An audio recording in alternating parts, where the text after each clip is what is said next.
Padre, del Hijo y del Espíritu Santo. Amén.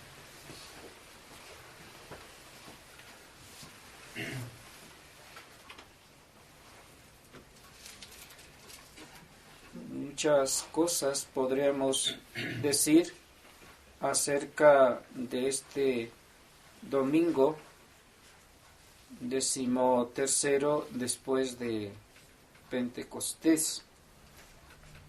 Por un lado tenemos la epístola del apóstol San Pablo, que es muy ilustrativa y pocos de nosotros sabemos su significado real.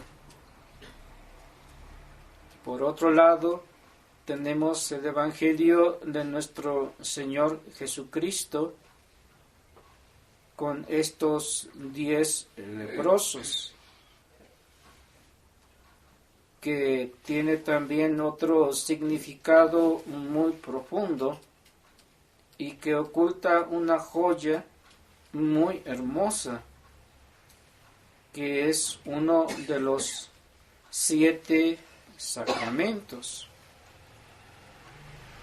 Trataré de ser breve en la epístola del apóstol San Pablo y espero que el Espíritu Santo me dé la claridad para, en pocas palabras, expresar el misterio que se encierra en esta hermosa epístola del apóstol San Pablo. Abraham es la figura de la ley que Dios nuestro Señor aquí nos expresa. Más que figura, es la realidad.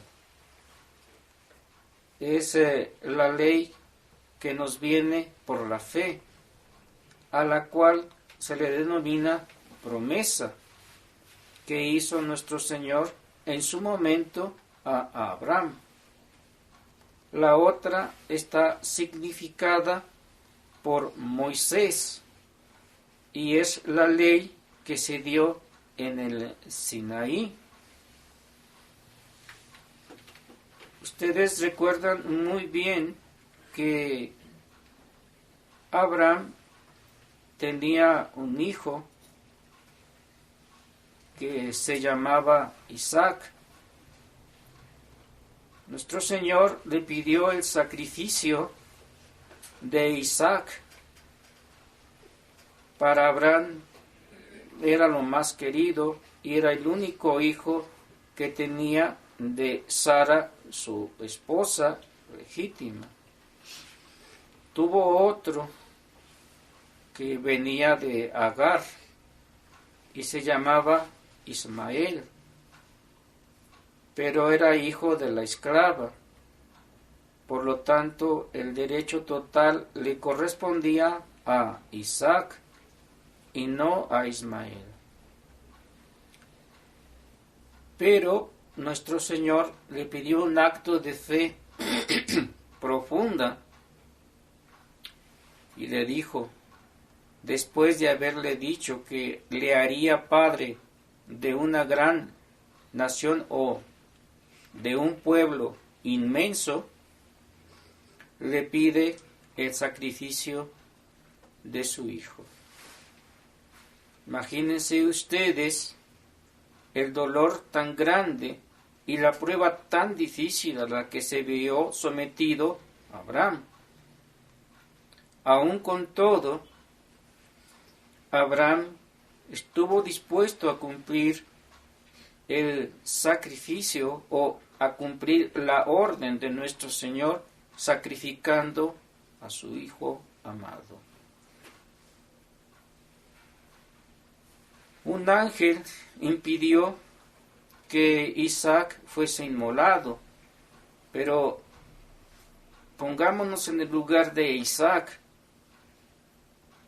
Isaac también estaba de acuerdo con su padre, pues no se puede llevar un sacrificio de esa magnitud sin antes el consentimiento pleno también del hijo.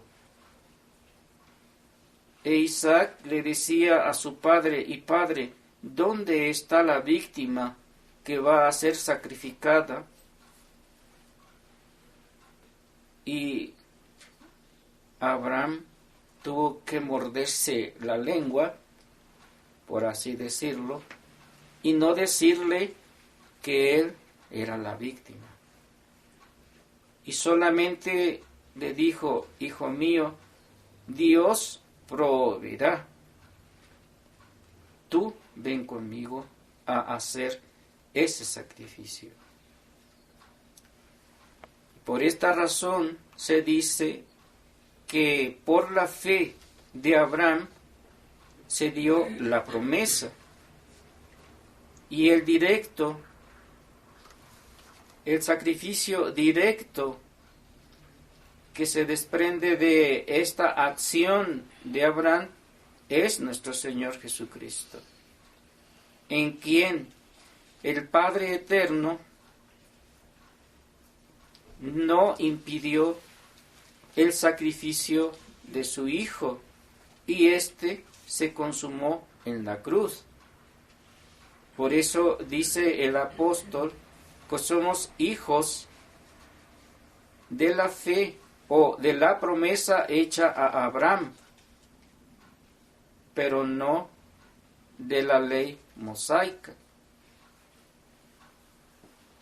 Y lo expresa muy bien, porque en otro lugar nos dice que la ley mosaica es ley de condenación, pero no así la promesa hecha a Abraham, que nace de la fe profunda que Abraham tenía hacia nuestro Señor. Por eso dice que nosotros somos hijos de la promesa. La promesa dura hasta que se consume la parusía, y se consuma esta promesa, y se hace real, esta promesa en nuestro Señor Jesucristo. La ley desapareció, pero la promesa no. Y vosotros, dice San Pablo, sois hijos de la promesa, por la fe, dice, en nuestro Señor Jesucristo, por donde se encierra toda la enseñanza que el apóstol nos da en la epístola que ustedes acaban de escuchar.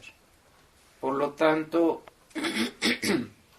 que quede bien grabado en vuestras mentes que nosotros somos hijos de la promesa hecha a Abraham, y cuya consumación se realizó en el Calvario, y en la fe profunda que nosotros tenemos en nuestro Señor Jesucristo. Así pues, esta es la explicación que se da de la epístola. Pasando brevemente al Evangelio, estos 10 leprosos podrían significar los 10 mandamientos, pero no podemos aplicar una cosa impura a los 10 mandamientos, que son leyes divinas que se dieron para regir nuestra alma y que están estos íncitos en nuestra naturaleza. Una vez dado el nacimiento de una criatura racional, por supuesto, no hablamos de los animales, se nos da en ella también virtualmente los 10 mandamientos. Pero como dije, no mezclemos lo uno con lo otro. Aquí se habla de la lepra, y en la concepción de aquellos tiempos, la lepra era una enfermedad incurable que excluía a los que la tenían de la sociedad, porque eran impuros o porque no eran limpios, y esa lepra podía contaminar a los demás. Por tal razón eran excluidos y a la vez ellos también se excluían por la enfermedad impura que habían contraído. Y vivían en cuevas o en catacumbas, aislados de la sociedad. Por lo tanto, ellos pensaban que esta lepra era producto de un pecado gravísimo que habían cometido y que por castigo nuestro Señor les enviaba esta enfermedad. Hay algo de verdad en ello, pero no todo lo podemos incluir precisamente a un castigo, porque quizá había almas entre ellas que nunca o que muy poco habían ofendido a nuestro Señor Jesucristo y que no merecían semejante, entre comillas, castigo o pecado, por así decirlo. Pero bueno, estos 10 leprosos piden a nuestro Señor la curación, que es la segunda parte de este sermón o de este evangelio, y le piden una curación absoluta, porque creen firmemente que nuestro Señor Jesucristo los puede curar. Y la omnipotencia divina les puede absolver o quitar esa impureza en la cual ellos se encontraban sumergidos. Pienso que no hay dolor tan grande para un alma que se encuentra en ese estado que el de pedir a tal grado la curación a nuestro Señor Jesucristo supone en ellos una profunda creencia y una fe profunda en que a quien le están pidiendo puede realizar ese milagro y otros tantos más. Por eso se refieren a él desde lejos, diciéndole: Jesús, Maestro nuestro, apiádate de nosotros, ten misericordia de nosotros. Y es curioso, ¿no? Porque en las anteriores curaciones, que hizo demasiadas nuestro Señor, los tocaba o les decía: ve que tu enfermedad pues ya se curó. Pero en esto es muy curioso porque Él los manda a los sacerdotes sin que experimenten en ellos la curación todavía de la lepra. Y durante el trayecto hacia los sacerdotes, los leprosos quedan limpios. Hay tres cosas que hay que ver en esto. La primera, ¿por qué los envía a los sacerdotes? La segunda, la curación que se experimenta durante el camino. Y la tercera, que es tan solo uno de ellos regresa a dar gracias a nuestro Señor Jesucristo y le adora.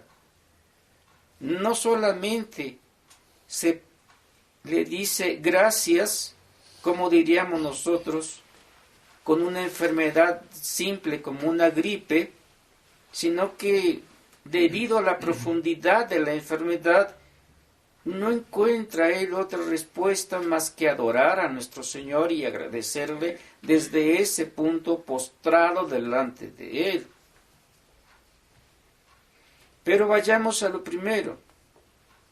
Durante el trayecto, ellos son curados. ¿Por qué pone en medio nuestro Señor a los sacerdotes? ¿Por qué no les dice: queden curados y váyanse a sus casas?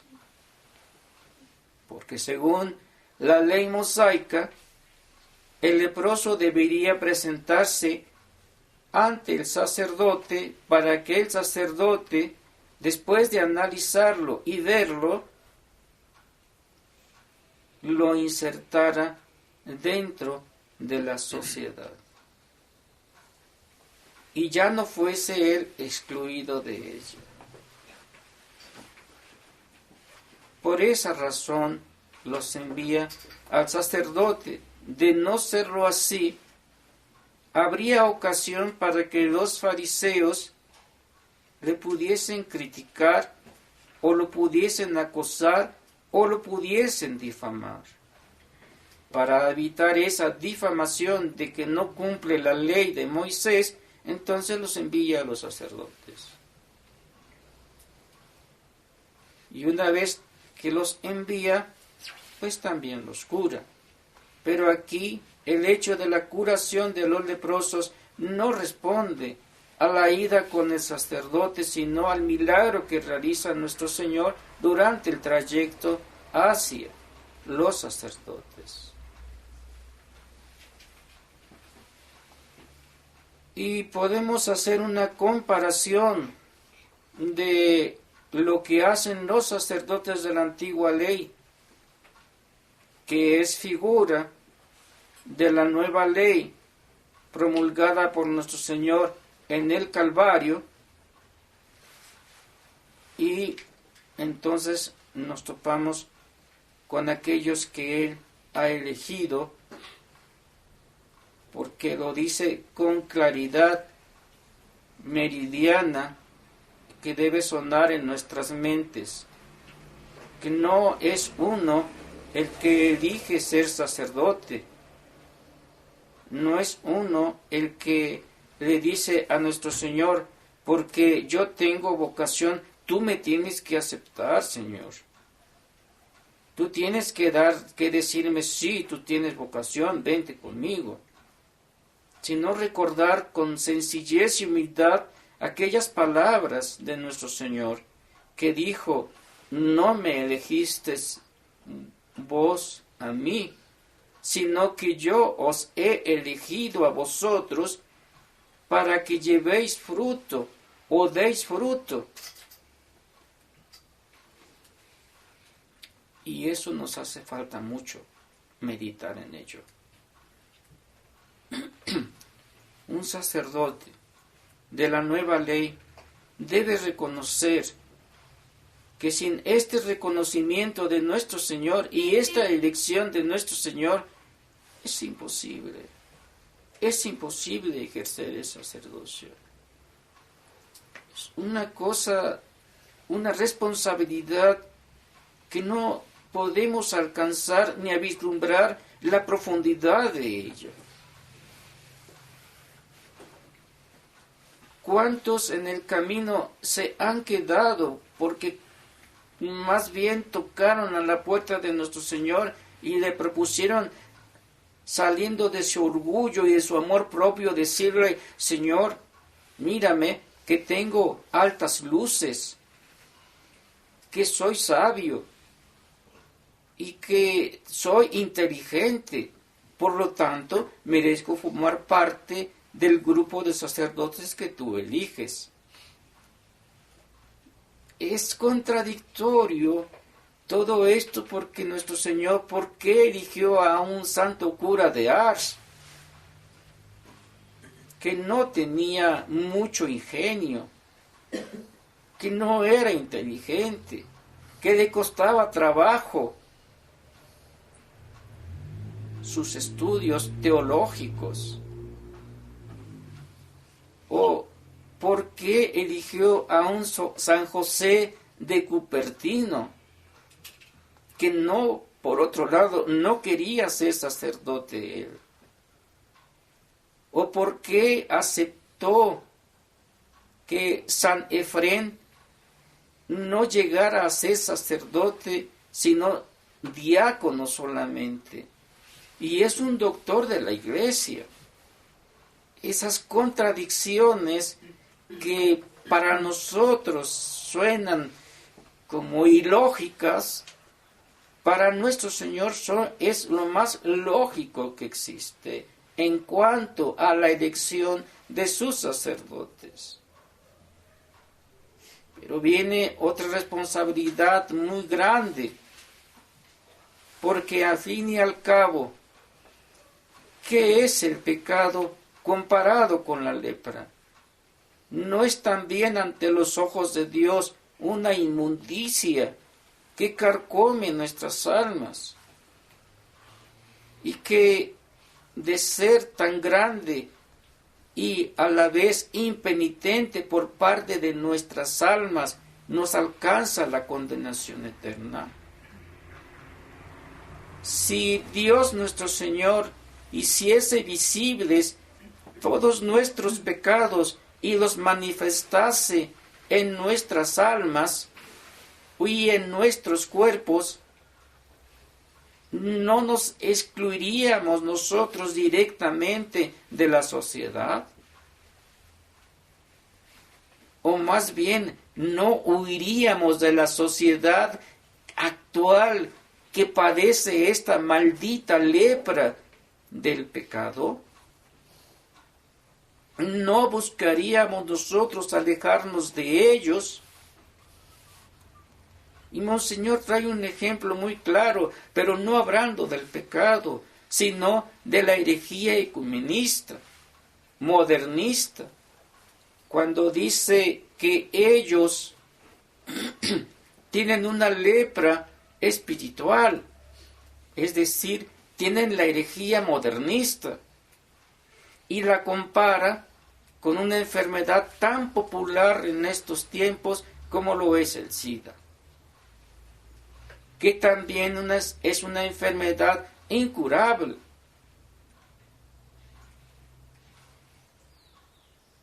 Y él dice con claridad, si tú no te quieres contaminar de este SIDA espiritual que nace del modernismo, ciertamente que no irás a ellos para contaminarte.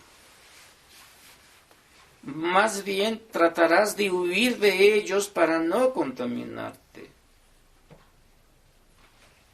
Pero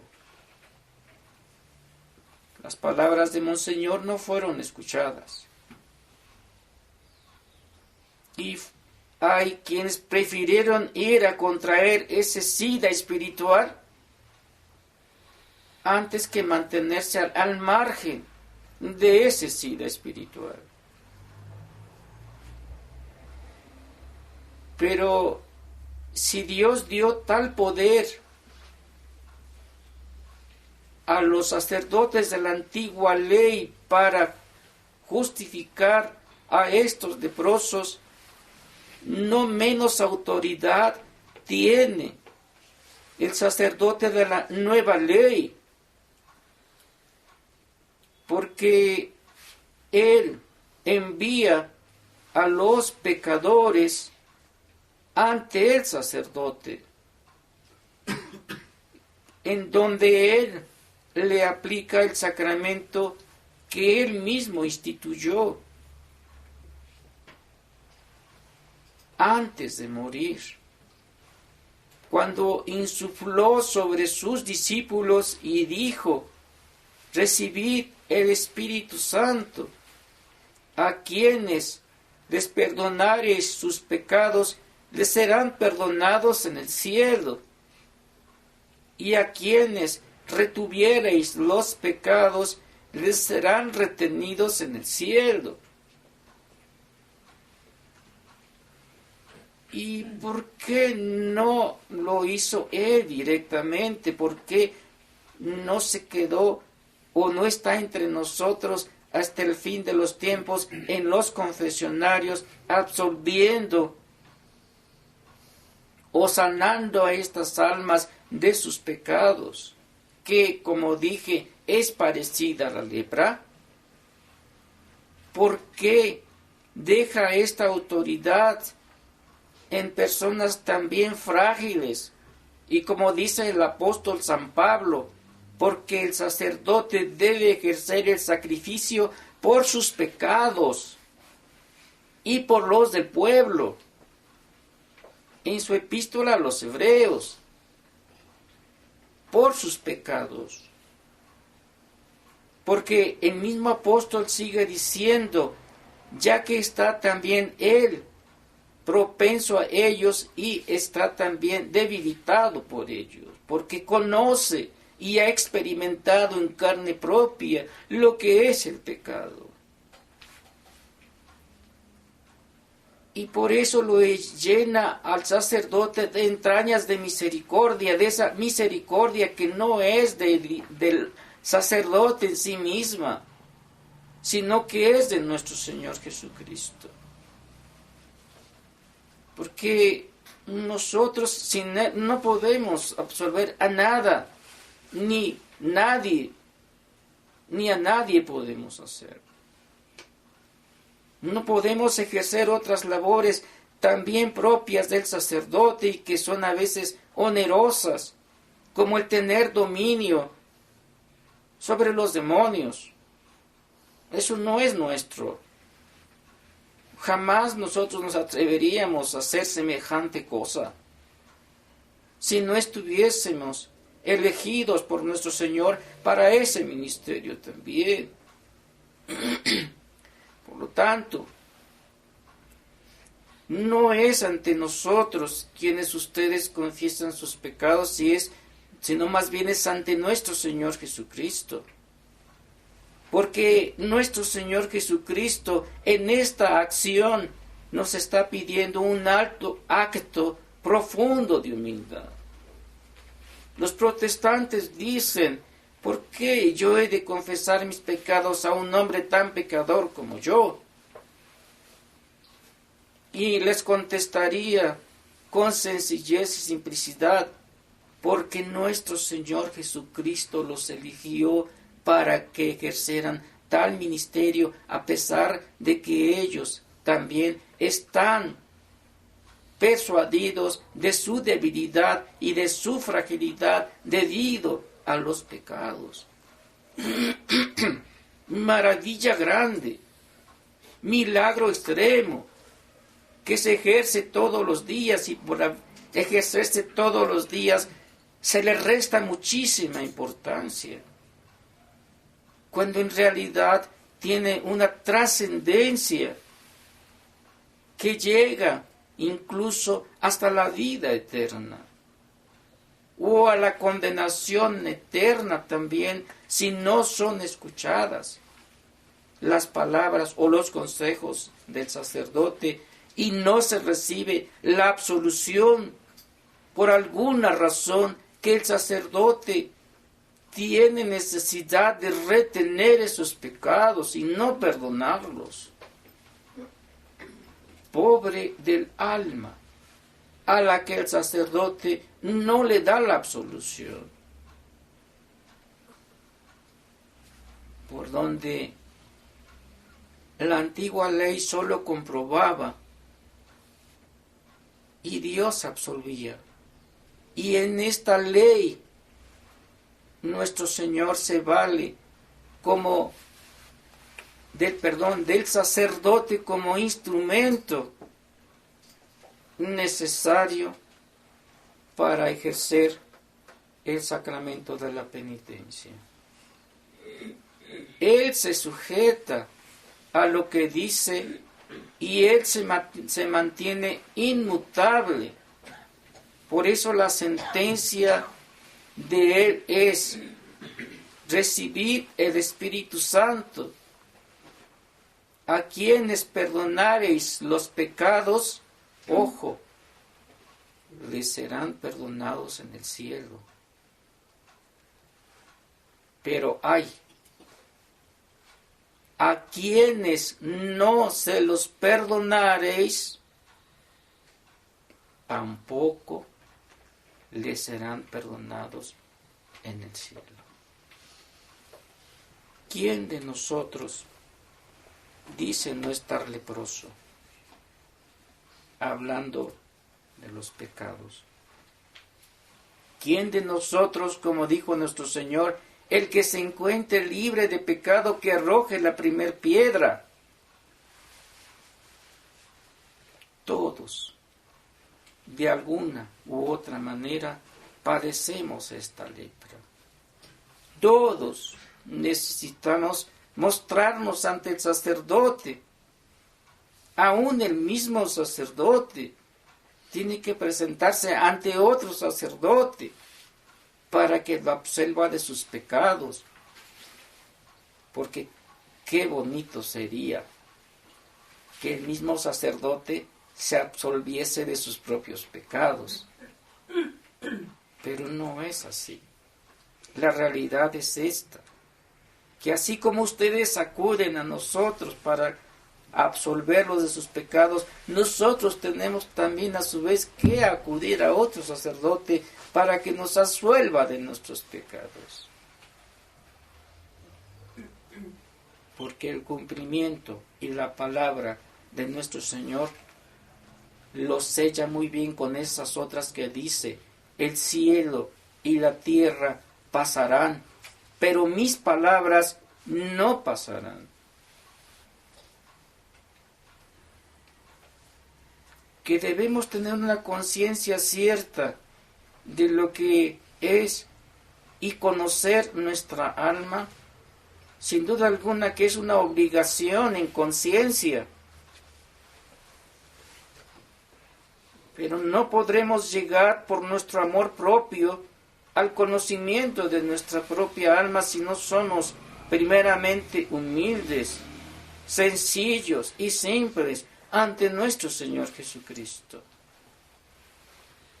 Y para hacer todo eso necesariamente es que tengamos que acudir a la Santísima Virgen María, la Inmaculada por excelencia,